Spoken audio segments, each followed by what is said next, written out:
Imagine handing the keys to your home to, like, a trusted friend. And then you find out they ran a double deception con on you. And the worst part is, they sit in the pew right next to you on Sunday. Yeah, that is incredibly rough. Right. Well, welcome to today's Deep Dives. We are looking at a really fascinating stack of sources today.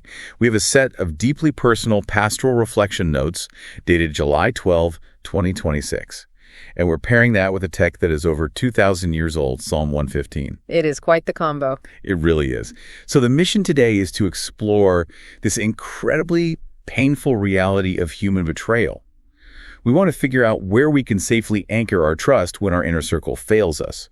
So, okay, let's unpack this. I mean, the pastoral notes really ground this whole discussion in a very specific kind of quiet devastation. You have a church member, let's just call them member A. They offer their house for the pastor to live in for free. Which is an incredibly generous gift, right? Exactly. But the house needs some minor repair. So member A gives the keys to member B, who is this skilled and, universally trusted repairman in their community, just to fix it up. But the handover never actually happens, does it? No, it doesn't.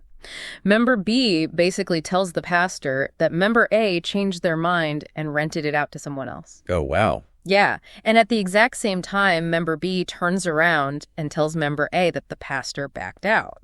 That is just wild. Right. So the pastor quietly finds another place, feeling totally abandoned. Meanwhile, member A feels like their generous gift was just rejected, and they only find out the truth much later through a third party. Looking at how member B isolated them, it's actually chilling.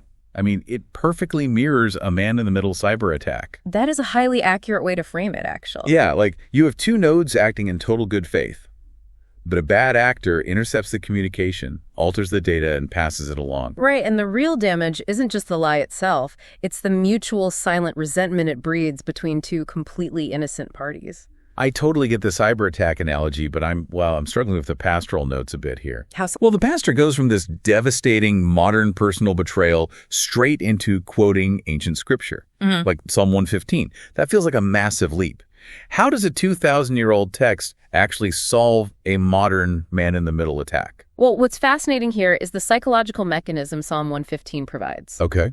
The text repeatedly calls the Lord a help and shield who remembers everyone, small and great.